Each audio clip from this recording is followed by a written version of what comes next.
Welcome to the Living in My Skin panel discussion. My name is Gloria Garcia. I'm the Director of Teaching with Technology for the St. Philip's College Instructional Innovation Center. Before the session begins, we will review the webinar format and the Zoom netiquette. The session will be recorded. If you experience any connectivity issues, please re-enter the session utilizing the same link you initially used. We will have an opportunity for a Q&A as prompted by the moderator. Today's format is a panel discussion with a moderator and panelists who will discuss the Living in My Skin documentary. We thank you for joining us, and it is my pleasure to introduce Dr. Sharon Crockett Ray. Good morning, and welcome to another segment of the St. Philip's College Black History Month-long celebrations. We are, on behalf of the Heritage Committee, we are excited to have you join in with us on today. The theme for Black History Month is the Black family, representation, diversity, and inclusion. At this time, Dr. Mordecai Brownlee, Vice President for Student Success, will extend greetings. Thank you so much, Dr. Sharon, and good morning to everybody. Thank you so much for joining us on today for this insightful discussion, this very timely discussion. On behalf of the 14th President of St. Philip's College, Dr. Adina Williams-Lawson, I bring you greetings and welcome to our very last week of the Black History Month programs here at St. Philip's College. We encourage you to continue the conversations by visiting our Black History Month webpage at alamo.edu/SPC/BHM for Black History Month. Today's event is a panel discussion around the documentary Living in My Skin. I certainly hope that you have had an opportunity to look at episode 1 and 2. I did so on earlier this week and greatly enjoyed watching it. It was very, very, as I shared with Dr. Lawson, a bit painful and interesting at sometimes, but it was certainly a necessary conversation to be had. If you haven't watched it, you can watch and view both episodes at KLRN.org.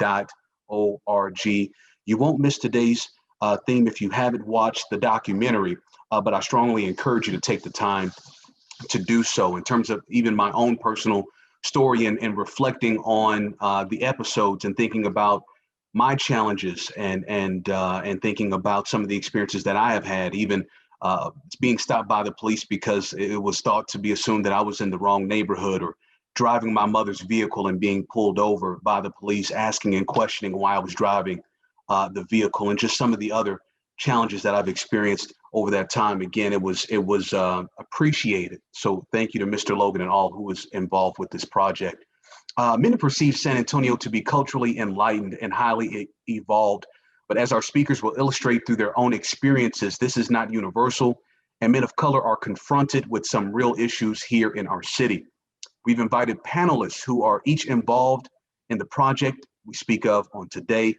Please welcome local business owner and entrepreneur, Mr. Brandon Logan.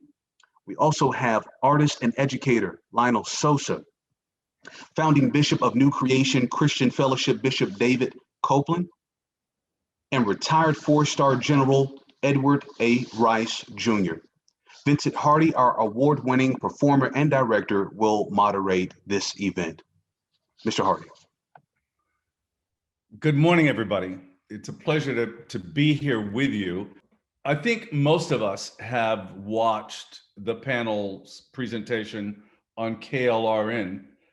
And a question I'd like to start with is, reparations means to repair. And the discussion around reparations often deals with finances. So my question to the panel is there anything that needs repair in American society beyond just the finances? Does the historical record need to be repaired? Do we as Americans share the same approach to history across racial and socioeconomic lines? Do we have work in that arena to do? Yeah, Vincent, this is Ed Rice. I'm happy to sort of start the discussion with a question, and thank you for that. And thank you to all of the panelists and all who are joining us today. I think so. My experience has been that if you want to successfully attack or address a complex issue or complex problem, you really have to start with the beginning and an understanding of the question or the issue or the challenge that you're facing.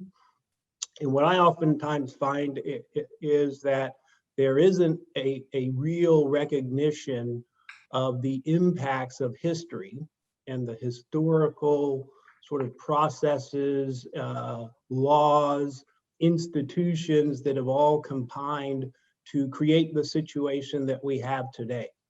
So unless and until I think we collectively as a country do a much better job of understanding that history from a different perspective than we sort of mostly appreciate it for and by today, it'll be really difficult for us to have a shared understanding of the challenges that we face and an ability to sort of move forward together. So to your point, and I think it's a really good question to start out with, I think, sort of that deeper appreciation, understanding, all of us have to do the work to sort of get to that level of why we have the situations in many cases that we do today is really a starting point. Thank you. Any other panelists want to weigh in on this idea of a shared vision of history? I would like Mr. Hardy to add to that a little bit. I think a discussion, San Antonians by and large are extremely open to this discussion right now. And it started several months ago with the death of George Floyd that brought everything into the forefront.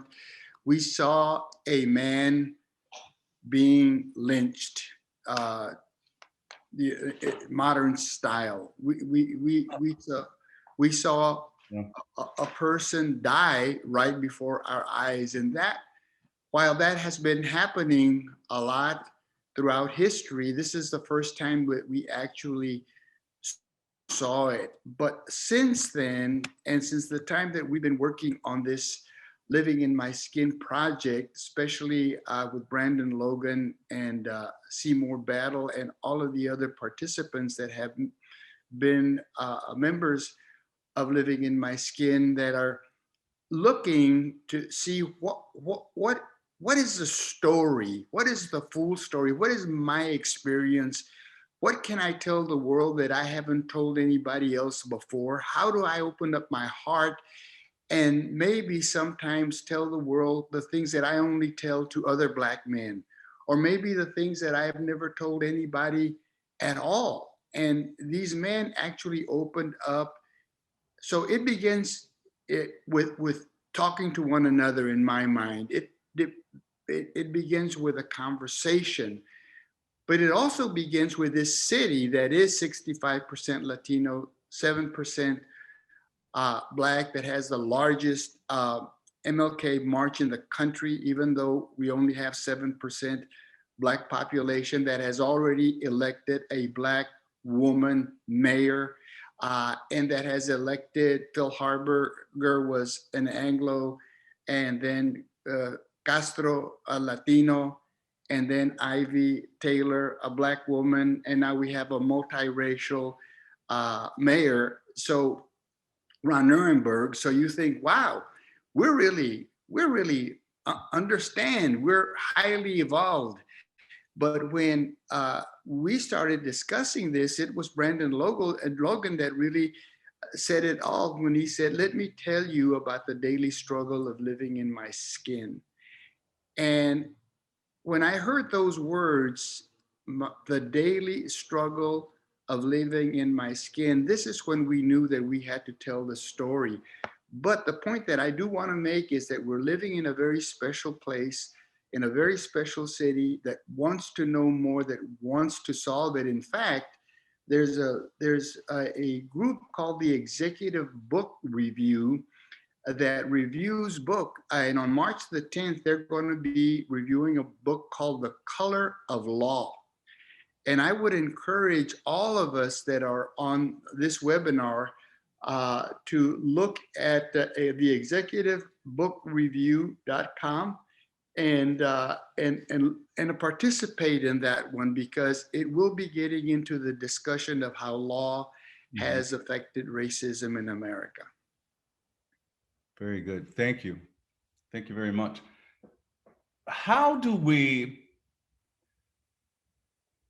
I work at a historically Black college, and to some extent, sometimes I feel like I'm in a bubble, that I don't have to encounter the larger San Antonio community or perhaps deal with some of these issues.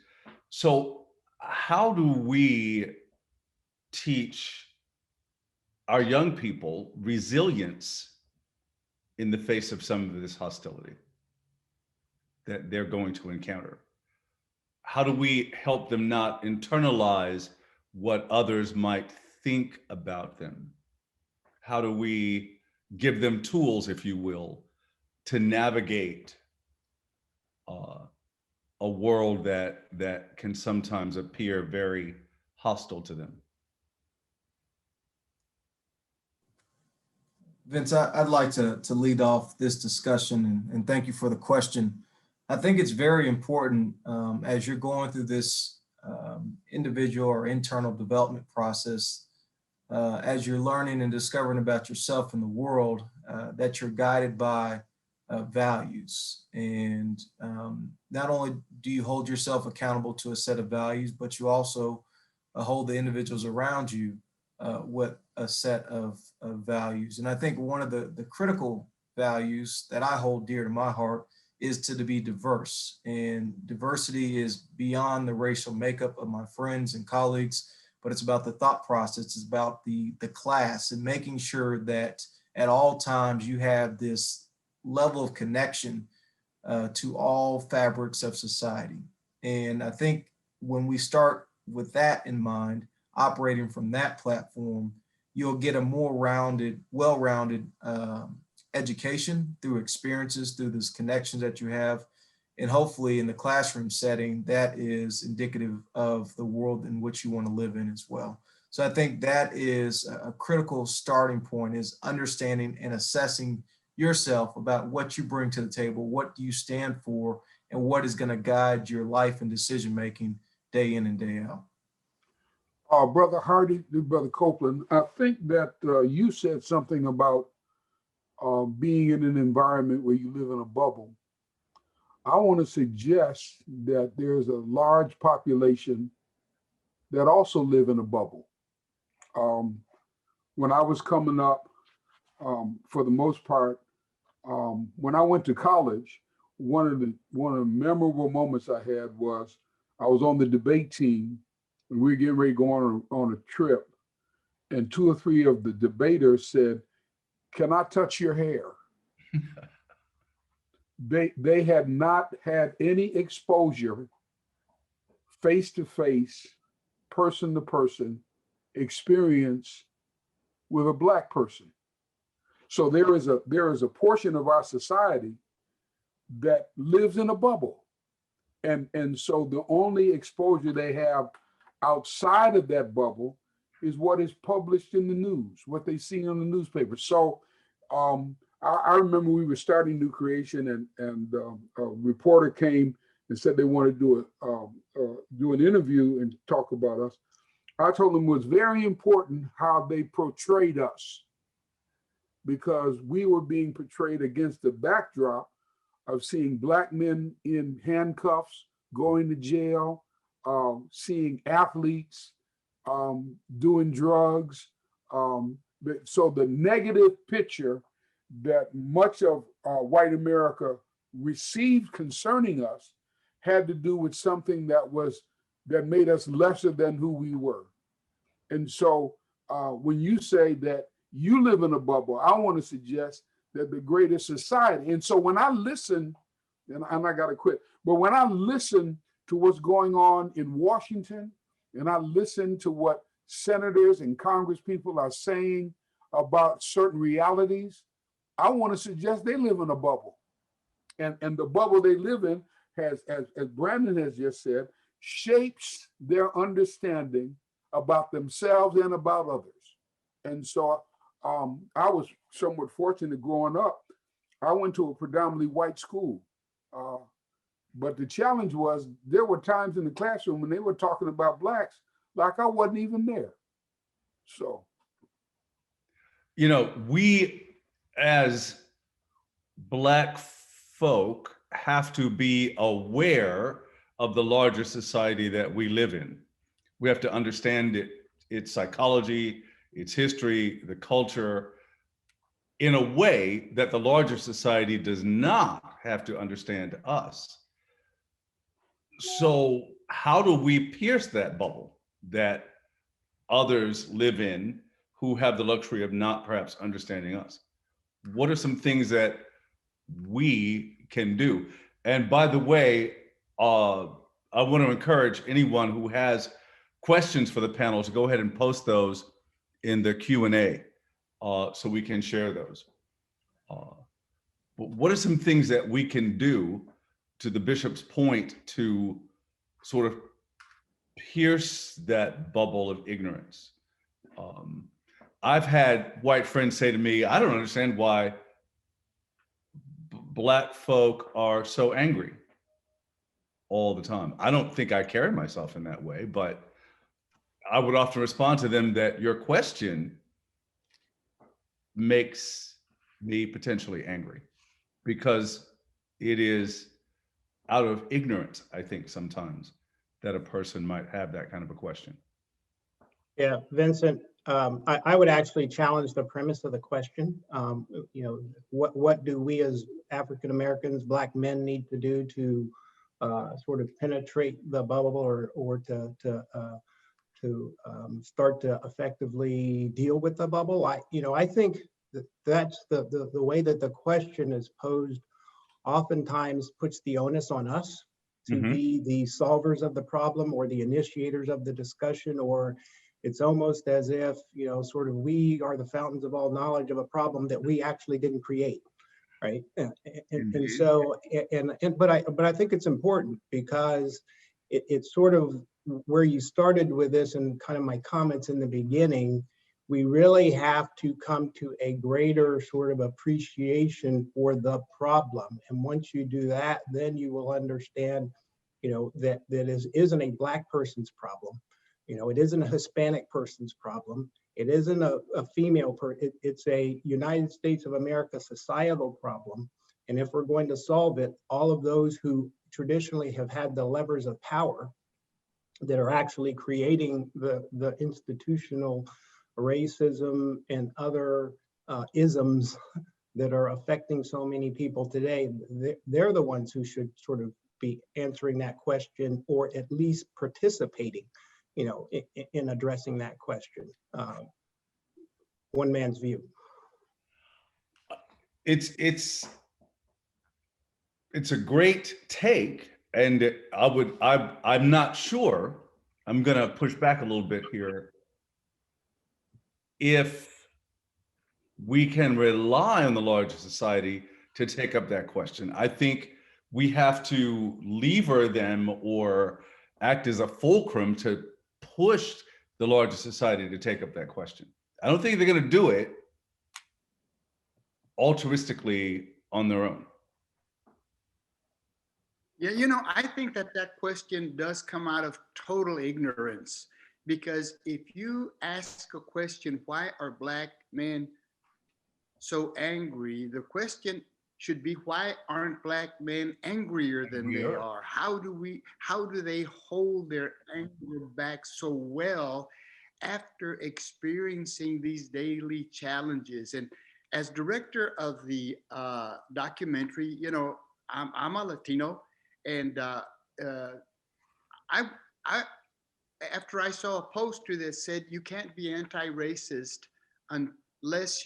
until you're actively anti-racist, I realized that I had never been actively anti-racist. And I saw that poster, and that same morning, I had a meeting with Brandon Logan and Seymour Battle, and we discussed the situation.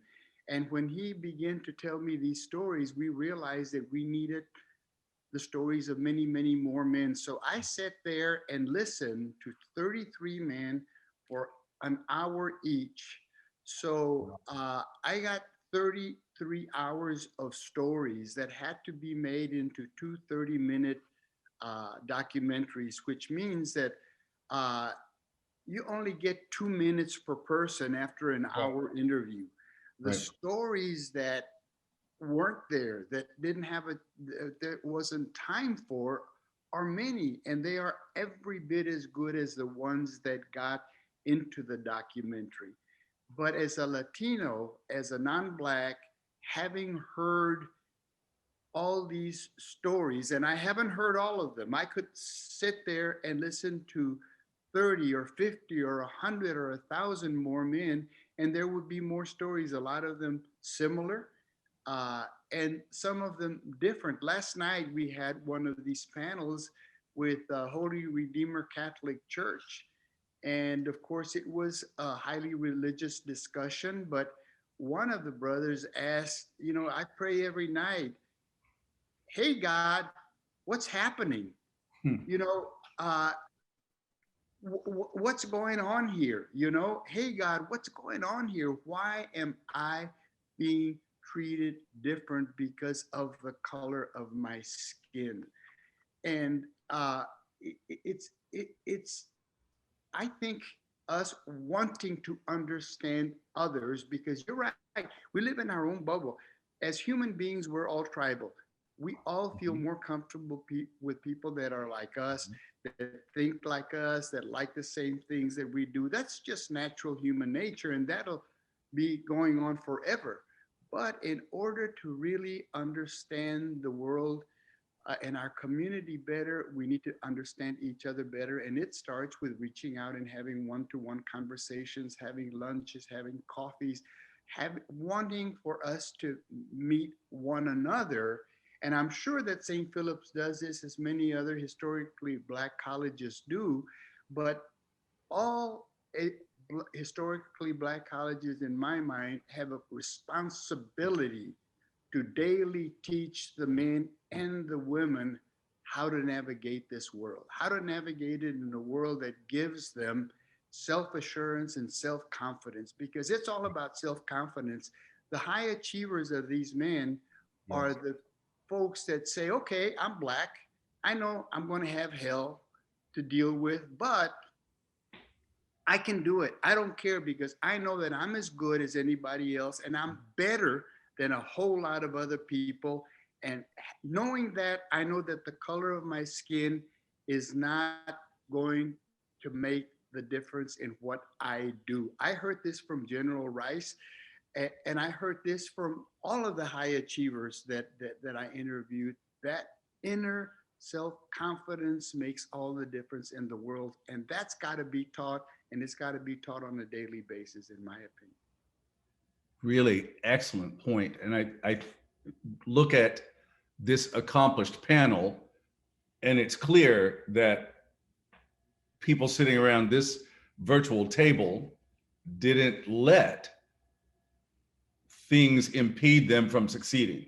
And that's where the discussion, I would love to hear about how some of you did not internalize what the larger society was telling you, how you just push that to the side to accomplish your goals. Vincent, I will share with you, Lionel had talked about, as he was interviewing every individual, there were some stories that had never been shared. I was one of those individuals that had never shared the story of me being called a nigger in middle school by a police officer. And the reason why is, number one, after 20 plus years, I finally have come to a point where I can heal, because I had held that in internally for 2 decades. And I never communicated that event with my parents, because that's not how they had built me to be. That's not the way they raised me and empowered me to be an individual that can contribute to the larger society. So I did not know how to effectively communicate what that individual saw with his ignorance on my life.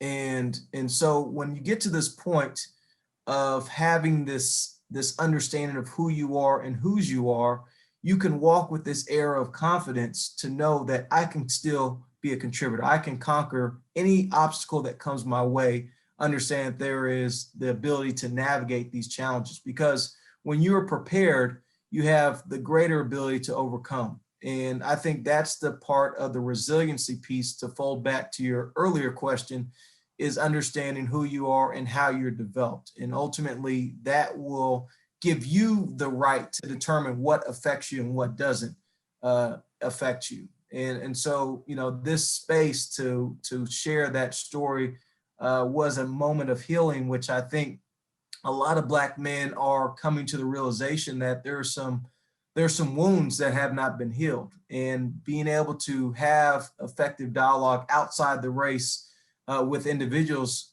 creates this point. And so kind of fusing what you and General Rice had talked about, I think there is a role and a responsibility for the Black man to be open to engage in the dialogue, but I think the non-Black individual has to have the courage, like Lionel did, to ask the question in a very genuine and interesting way on where do we go from now.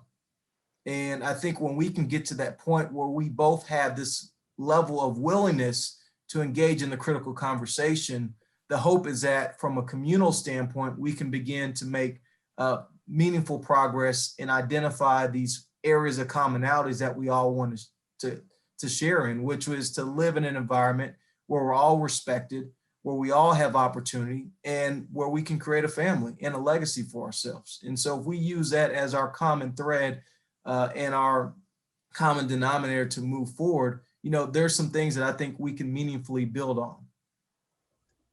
Yeah, if I could just add a couple of words, and going back to a previous question as well, this idea of, you know, how do you overcome the obstacles and still achieve a level of success? I do believe that it's important to start, you know, as young as possible in the messaging and the values, to Brandon's point, that you instill in young people. I was very fortunate in my household that my parents, you know, sort of never, you know, gave me any reason to feel lesser than or inferior to anyone. And so, you know, I feel like I was able to sort of take that out into the larger world. As I left the sort of cocoon of my little community where I lived, my father used to always tell me to draw a straight line between where I was and where I wanted to go, and evaluate everything that happened to me as to whether it was going to take me off that straight line or not. And that was really good advice and helpful to me, because a lot of the, I mean, every person of color could go through, you know, incident after incident in their lives of where they've encountered prejudice and racism. Part of the question is, you know, how do you react to it, and does it, you know, and how does it impact you, and does it pull you off your journey, right, to, if we're talking about success. And so I think that small bit of advice was really important to me when I encountered, you know, these environments, these issues, these times where you just keep pressing, you move through it, you push through it, and it was helpful to me. As hurtful as it was, as sort of humiliating as it can be, as infuriating as it can be to you, you know, the ability to sort of push through and not sort of get knocked off track is important. And then the other thing, which sort of is related, which my parents would, you know, always tell me, which is, you know, at the end of the day, life isn't fair. And so just sort of, you know, push through that as well, and move on. And actually, sometimes you get more than you deserve, you know, and sort of this idea that you're trying to move to a destination and not get pulled off track, and understanding that sometimes, you know, things are going to happen that aren't the way you want them, and to push through it and have that kind of resiliency, I think is really, at least for me, was a sort of reason that I was able, I think, to achieve some level of success. I'm hearing a common theme, and that is parents weighing in and helping us understand who we are. You know, growing up, we were always told, you're as good as anyone in the room. No one is better than you. Yes, there are people who are going to dislike you.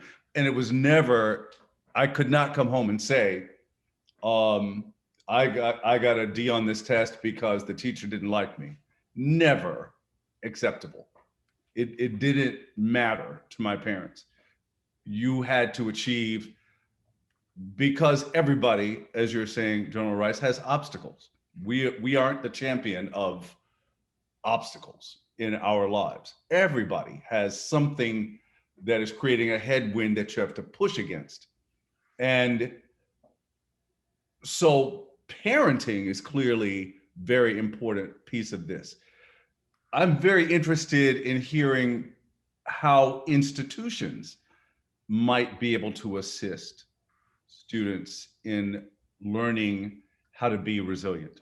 Any thoughts from some of my fellow educators or Bishop Copeland? How institutions might. As I said earlier, most of my education came out of predominantly white institutions. I was privileged to go to ITC in Atlanta. But one of my goddaughters was graduating from FAMU. Mm-hmm. Walking on the campus and experiencing the community and getting a better understanding about the relationship that the college had with the professors had with the students, the professors and students had with the family, made me somewhat jealous. Mm-hmm. Because growing through predominantly white educational systems, you're almost on your own. But when you deal with the historically Black colleges, you go through education as a community, and you've got somebody that 2 or 3 people that are going to hold you accountable for what you're doing, how you're living, how you're growing. And so in that regard, my sense of value and contribution to HBCUs has gone up tremendously. Mm-hmm. But that's a story that has not been told very well. No. So the average, in fact, I've got some young people in my church and around, and they get opportunities to go to HBCU versus, other institutions. And inevitably, too many of them choose the other institutions. They don't choose it because the narrative about Black institutions has been tainted. And so I just think that in terms of the role of the institution, and I would really like to hear what Dr. Lawson has to say about the HBCU experience. I think she's on mute. Yeah. Here she comes. Well, hello, gentlemen. Not my time yet to come in, but I'm happy since the bishop has pulled me in. Of course, I must respond.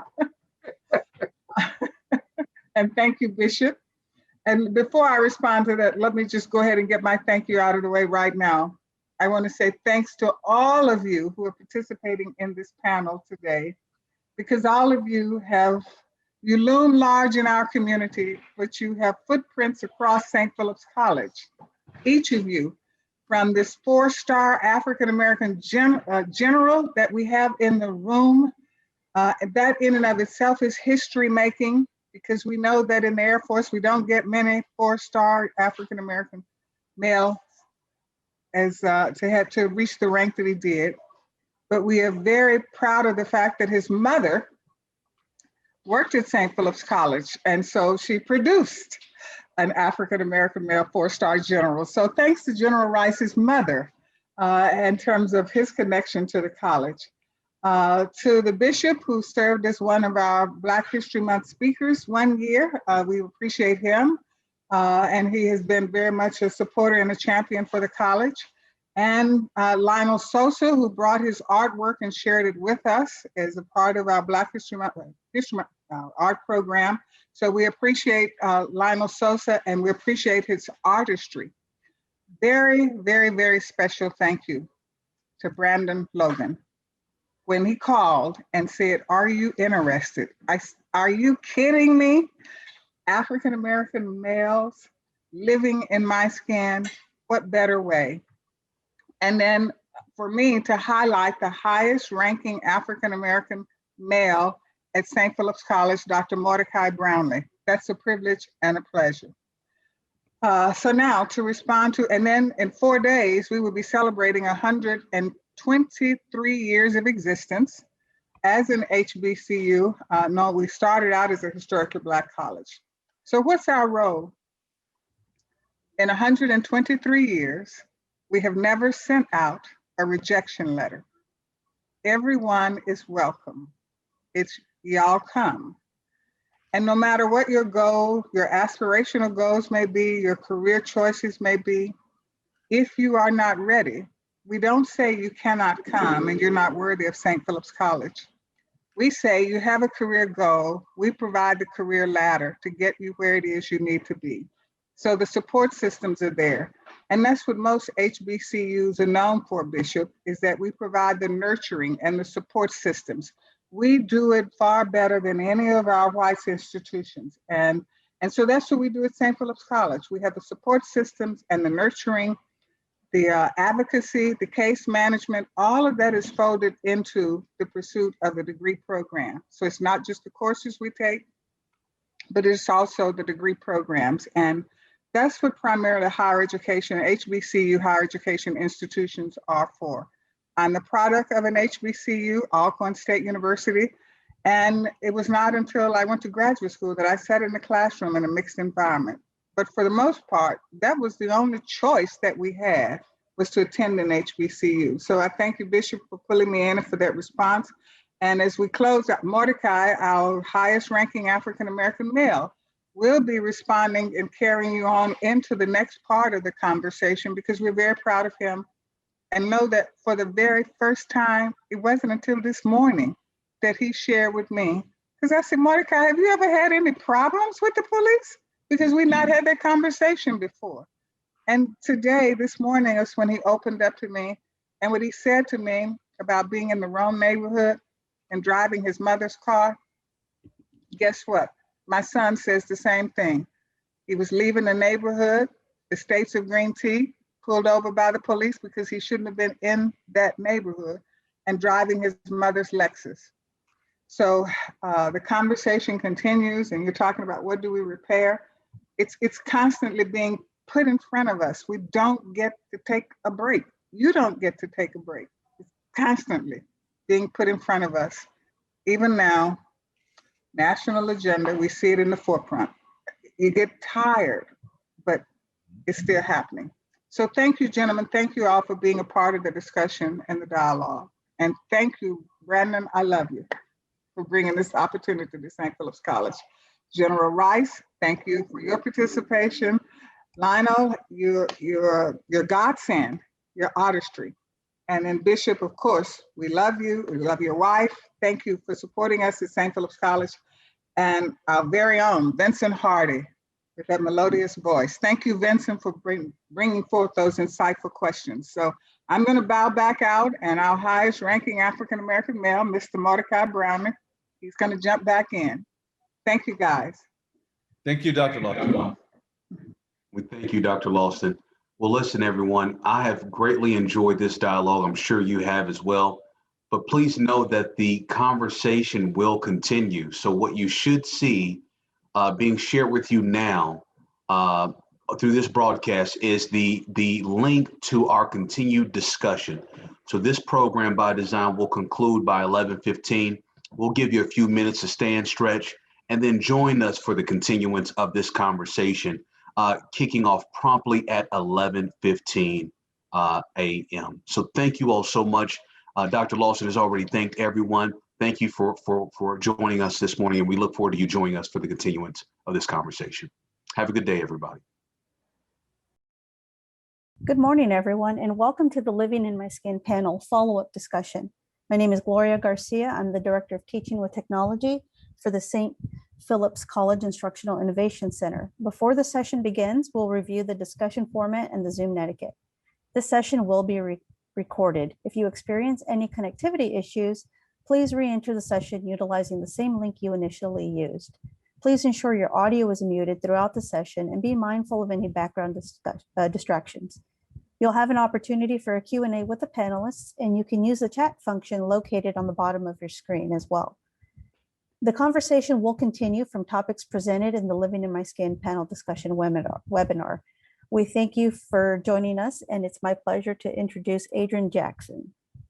Thank you, Gloria, and thank you all for following us over into this new space to have a deeper discussion. This is a more one-to-one discussion, so I encourage you to either post your questions to chat or just go ahead and ask your questions in an orderly and respectful fashion. I'd like to start off with a question. There were two young boys in the documentary. I think one was 10 and one was 14 or so. And my question is, what was the thought process behind including two children in the documentary, and what perspective did they bring to the conversation that older participants would not have or would not share? I'll take that question, Adrienne. When Brandon and Seymour and I were first discussing how many individuals should we interview? Should it be 10? Should it be 20? Should it be 30? Should it be more?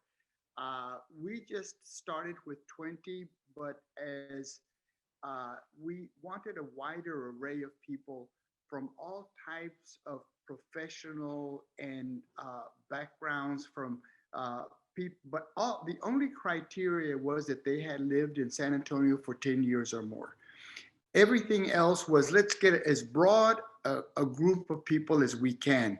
And that means age-wise as well. So we were looking for 10-year-old to 90-year-olds and even older.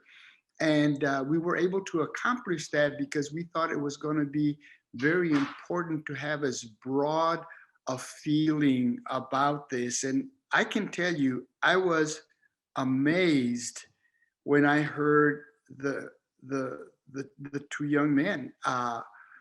When the 12-year-old that has lived in San Antonio all his life, never lived anyplace else, tells you that when he's walking down the street, he wants to make sure that he sends out a signal that says, I'm not going to harm you, and I don't want you to harm me. So he walks on the other side of the street. Now, that's a very common thing that almost every Black man has experienced. I mean, it's like with COVID now, you know, we go to the other side of the street, but before COVID, a Black man has always experienced this. He's walking on one side of the street, somebody's walking on the other side, and if it's a woman, they clutch their purse. If it's a man or a family, they just walk on the other side of the street and just ignore. There's no eye contact, completely ignoring one another, because the Black man is saying, look, I don't want to get hurt, and I don't want you to hurt me. And the white person is thinking the same thing. That to me was eye-opening. The younger young boy, the 10-year-old, was talking about being in the car when his dad was pulled over, and that he took out his iPad and started recording it the way he had been instructed. You know, Black men tell their boys, you know, if you get pulled over, make sure that you have your two hands on the wheel, that you already have your wallet out on the dashboard, so that you don't have to try to put your hand in your pocket or anything like that, and just be ready, be as nice and courteous as you can. and don't get insulted by anything the policeman might tell you.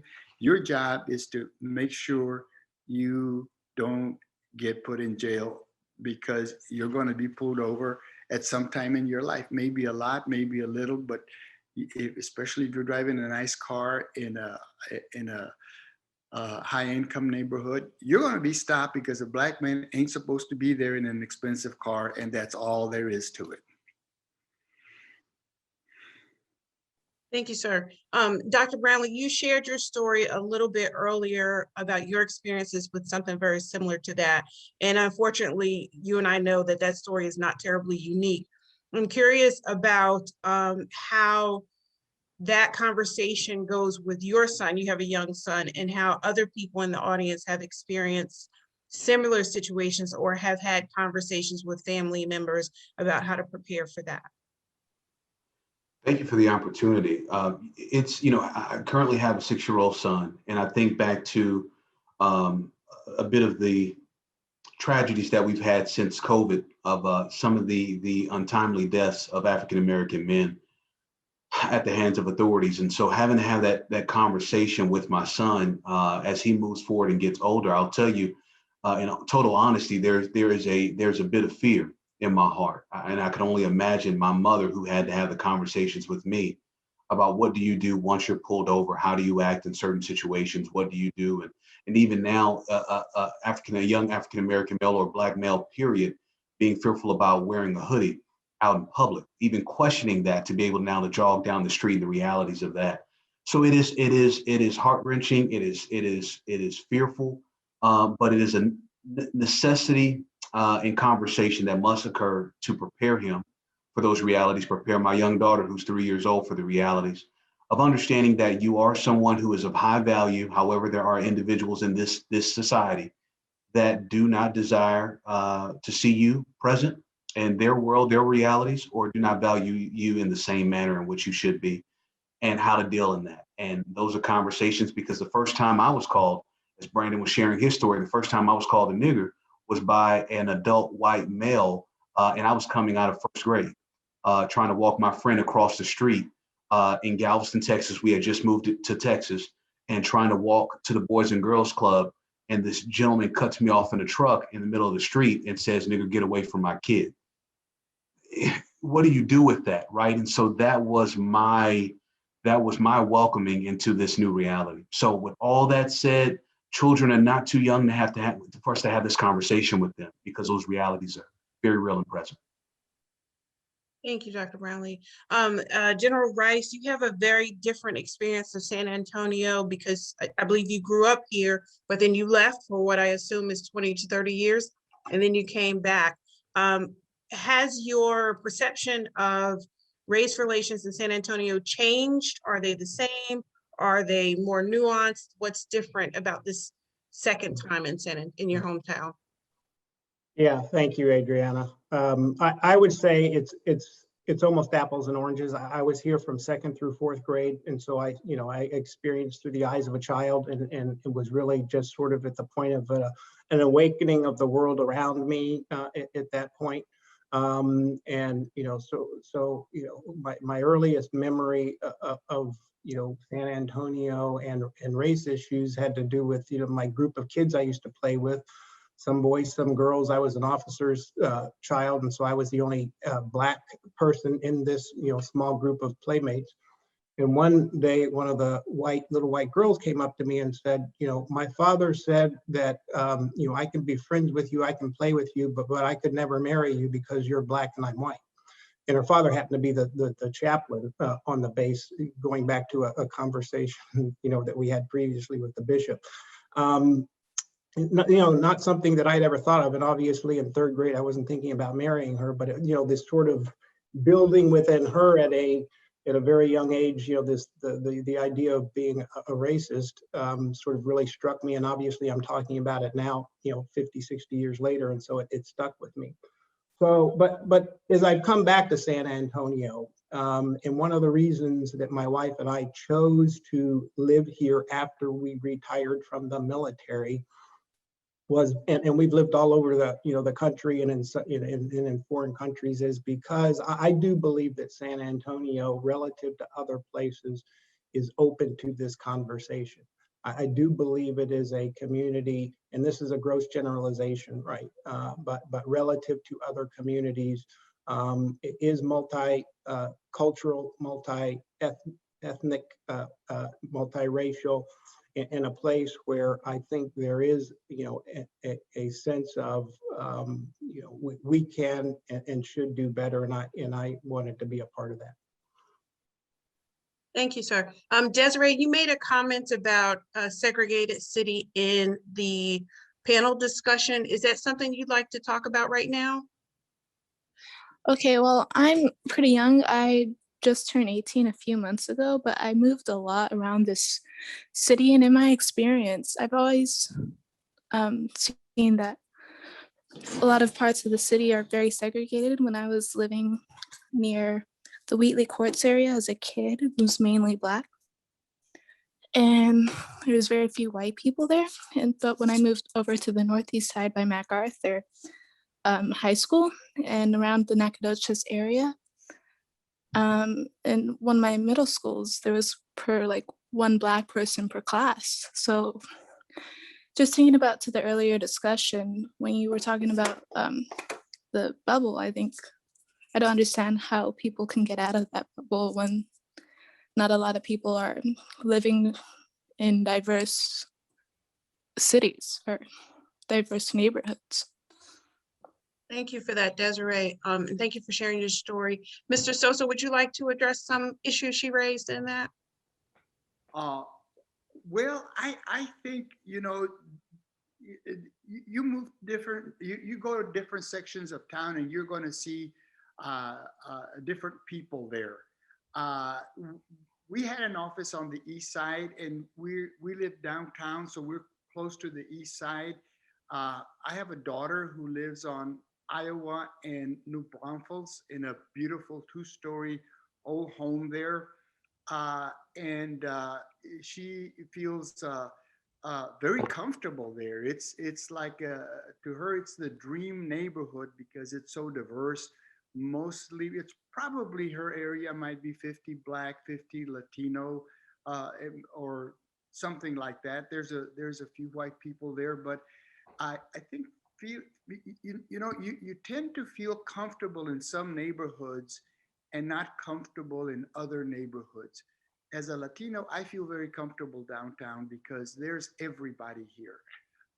There's, in fact, where I saw that poster that said you can't be anti-racist unless you're actively anti-racist, was at a little juice bar owned by a Black man blocking away from my house. But I'm most comfortable in a diverse neighborhood, but not with everybody being just like me. But we have our own comfort levels. My daughter chooses to be in a mostly Black area. I have a great-granddaughter that's half Latina and half Black. And she was always, as a little child, saying, I hate my hair, I hate my hair, I hate my hair. And everybody says, we love your hair, we love your hair, we love you. But we've never really discussed her. I've never had a conversation with her to say, what is it like being Black in our family? Because yesterday, Chris Shaw at another panel was saying that he grew up in a Latino family, but he had a Black dad, and he was the only one that was Black, obviously Black. Everybody else was Latino, and his whole family made fun of him all the time because he was Black. And so he witnessed racism within his own family. So we witness it witness it in our family, in our neighborhood, in other areas. In Alamo Heights, I've lived there twice for short periods of time, and I had to get out of there. I never felt comfortable there. It just was not my neighborhood. I did not feel that I belonged there. I had to get out, and I don't even know why I went the second time. Oh, I guess one of my kids was there, and he wanted to go to Alamo Heights, so we lived there. Thank you, sir. Allison, you made a comment in the panel discussion about your experience with discrimination. Do you feel comfortable sharing that now? Well, I guess I'm gonna go ahead and get comfortable because Thank you. I didn't know. I thought y'all were gonna read that stuff. But nevertheless, I was about 13 years old. 93 miles east of San Antonio is a town called Flatonia, Texas. They still have they spell it in a German way, but it's chili spiel. That's what it's called. Every year it's like a festival. So I was about 13 and we pull into the parking area, which was very full, in a white Pontiac. I forgot, it's a little sports car. So when we got back to that car was no longer white. It had been mud and all kind of, it just all over. And on the windshield, it had "Go Home Nigger" on the windshield. Now that was a turning point, a very deep turning point in my life, because I hadn't gotten into the concept of difference by race. I had never experienced it, but that was a turning point, a huge turning point. Now, I'm going to be very vulnerable right now, but at that moment, I felt even the value part of me went down. Now, I'm always curious because I'm such a thinker. Why was that my first inclination for me to decrease my thoughts of my value? So of course, I'm considering the social aspect of value on whiteness and devalue on Blackness. So of course, that happened historically, I'm sure, but as far as being able to change that filter that is internal, that internal conflict that goes on, and I'm certainly it's not just based on race. I mean, it's gender, it's all type of things, but nevertheless, to change that narrative, you got to brainwash, you got to wash that brain out of that brain that was tainted so young in life, especially historically. Certainly we're turning over some new ground. We have, these people, history is stories, so we're beginning to hear the stories. But to be able to erase that much, I would like to hear what thoughts you all have in terms of being able to perhaps you not really be able to erase it, but to balance out being able to think outside of that filter of less valuable. Thank you. General Rice, do you want, go ahead, Vincent, I'm sorry. Because Desiree was kind of alluding to this too. And it seems to me, I don't know about others, but I walk around with a sense that I belong anywhere. I don't walk into a store thinking you have no business here, or I have friends who live all over San Antonio. So wherever I go, I carry with me a sense of I belong here.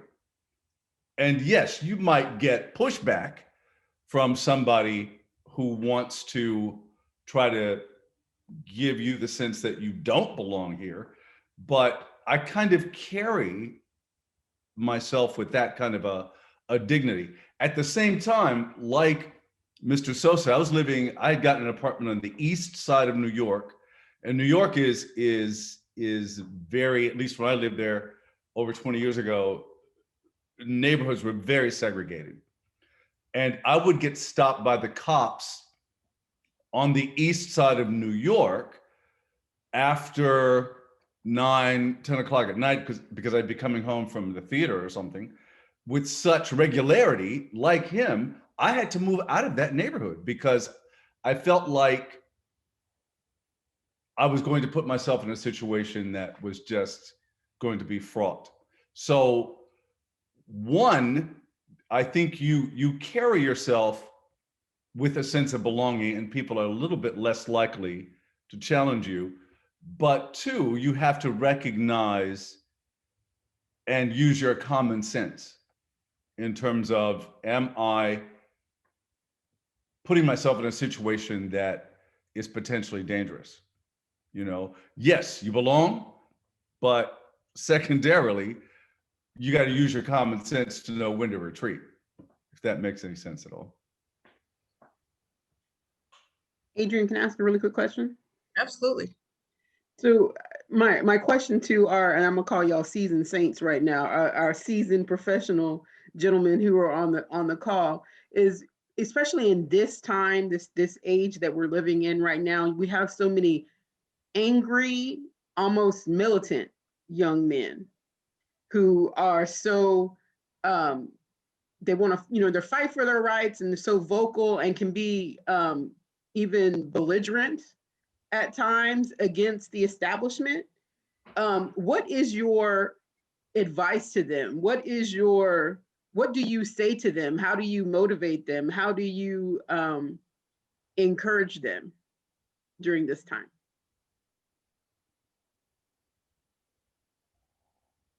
Yeah, I think my take on that is that it takes all sorts of people to make progress. And everybody comes at this from a different place, depending on their own experience, depending on their own personality and makeup. And, we wouldn't have the progress that we have today without, people stirring the pot and being belligerent and sort of being more aggressive. What's happened over the past year and a half is a result of a very violent, incident that caught people's attention, and people being very aggressive about saying no more, right? And so I encourage people to find their own sort of way to contribute to progress. Some people aren't built that way. Some people are more in the background. Some people are more less aggressive in their posture towards things, but nonetheless make a contribution. And so I've come to sort of, at least from my own learning, come to appreciate that it really takes a broad spectrum of approaches, and the people who are out there who are not afraid to speak their mind and to sort of say what they feel are an essential part of the total approach to us as a society moving forward. So I encourage it in general. Thank you. And General Rice, since you're already live, what last little nugget of encouragement can you give based on your experiences? Yeah, so I think that the dialogue that we're having now is a critical, part of taking 2 steps forward. We're not going to solve all of this in the next year or 10 years. The question is, are we at an inflection point where we can take, some huge steps forward in this struggle that affects all of us in one way or another? And so I hope that we, continue to openly talk about this issue and get to some shared understanding of the challenges that this society faces as it continues to change demographically, significantly as we move forward. Because if we don't sort of get our arms around this, you will start to see us fracture in ways that are going to be difficult to come back from. So I just encourage people to take this opportunity to communicate with each other and start to define shared solutions. Thank you, sir. Mr. Sosa, do you want to leave us with the last word as well? Well, to General Rice's point, keep talking about it. I think and keep trying to understand each other and reach out to each other, invite each other to lunch and to dinner and to more conversations, and make an effort to talk more and know more people that are not like you. I was very surprised when the actor whom I respect, I love very much, I watched so many of his movies, Morgan Freeman, was asked, what do we do about this race issue? And Morgan Freeman says, quit talking about it. Quit talking about it. Quit talking about it. And that's going to help. I think it's the opposite. If we quit talking about it, it's going to get bigger. The more we talk about it and the more we reach out to each other, the better it's going to be, in my opinion. And I'm just so grateful that all of you are here talking about it, and that you take this conversation as far as you can and continue to reach out and to people that are not exactly like you, to get to know them better and to let them get to know you better, so that we'll have a better understanding of each other. And as friends, we never dislike our friends, so we make friends and we're going to like each other better when we do that. Okay. Thank you so much. Thank you to both of you for continuing the conversation and giving us an opportunity to share our experiences and questions as well.